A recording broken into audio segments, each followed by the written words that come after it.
So, ayan po, breaking news, no? Si Ali Khamenei po na pinaka-supreme leader po ng Iran, kinonfirm na po na ito ay pumanaw na po kanina po, no? Kaninang umaga lang po. At according to the reports, talagang may nagsasabing talagang nakita na po yung body po niya. Okay? So, it's all over right now sa mga social media natin. Lagi pong nandoon yon, no? Makikita po ninyo.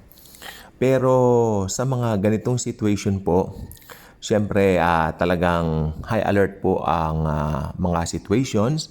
At ay mga Kristiyano po, tanging magagawa lang po natin dito sa ganitong situation talagang tignan po natin. Patuloy natin bantayan, ano? Not in a sense na parang kontrolado mo. Of course not. Hindi po natin kontrolado. The only thing we can do is to look at it. Okay?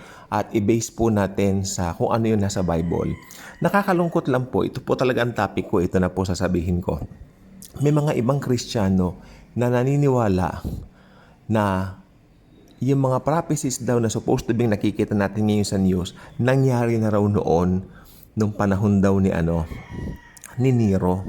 Ayun ang paniwala nila. Tapos may mga binabanggit pa siya mga kesyo-kesyo raw kasi noong time daw ni Jesus, sinabi niya doon sa mga apostoles o yung mga Kristiyano, sa mga early Christians na mararanasan doon lang persecution. At naranasan doon lang yung kay Nero. Ito po yung mga preteries na tinatawag. No? Ang paniwala po nila, tapos na raw po yun yung mga AD 70. Nangyari na raw po yun, yung destruction ng temple, ayun ganun-ganon. Ayun na raw yung abomination of desolation, parang nandoon na raw. Alam niyo, kung paniniwalaan niyo po yun, mawawalan po ng lakas o ng mabigat na timbang ang Book of Revelation. Sapagkat lumalabas, tapos na pala lahat, bakit nandun pa? Diba? So nakapagtataka rin po na nangyari yon, hindi pa naisusultang Book of Revelation. Nakakatawa lang po. Kasi ang Book of Revelation later lang po naisulat. Tandaan nyo si Apostol Juan ang pinakahuling disciples. Pagkatapos sasabihin nila nangyari na raw yun noong mga panahon ng mga distraction of ganito, ganyan, ganun, may mga nangyari daw. Paano po nangyari yun na nauna pa yung, di ba, kesa doon sa sumulat? Oo, parang ano po yata yun. Parang hindi yata kapani-paniwala po yun, no? O kasi isipin ninyo, mas nauna pang nangyari yung events kesa doon sa isinulat na hula na nanghula. Parang ganun parang hindi siya matimbang. So itong gusto ko pong sabihin, lahat po ng nakalagay ngayon, makinig pong mabuti importante po ito, hindi naman po habang video to. Lahat po na nangyayari ngayon, ito na po yung katuparan na nakasulat sa Book of Revelation. Meron pong bigat o mabigat na timbang ang Book of Revelation. Meron po siyang malaking arguments, no? Kumbaga, mawawala ng kabuluhan lahat yan kung sasabihin mong natupad na yan dati pa.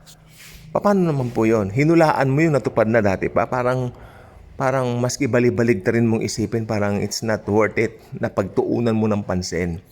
Kasi may mga iba pa rin po, konti lang naman po ang naniniwala po sa ganyan na parang, alam niyo ang argumento po nung isa, ang sabi niya, ilan na raw bang Antichrist ang pinagkamalan natin na hindi naman daw po pala yun.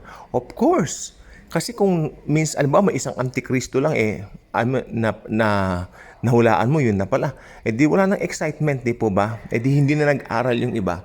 Tandaan nyo, nasa kamay po ng Diyos ang katuparan ng lahat ng ito.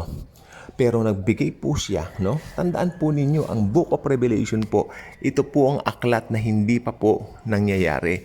At meron na lang pong isang linggong natitira, yung Daniel's 70th week niya, di ba? Kaya alam nyo po, sasabihin ko po totoo po sa inyo, no? Talagang kung mag-aaral kayo ng Bible, makikita ninyo yung lakas ng argumento ng futurist na view kaysa sa preterist.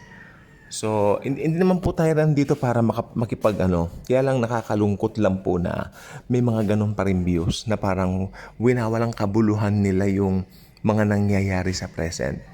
I don't know ano yung what's into them, no? But talagang yung mga lindol, yung mga salot, hindi ba nakikita yung pagbabago ng panahon?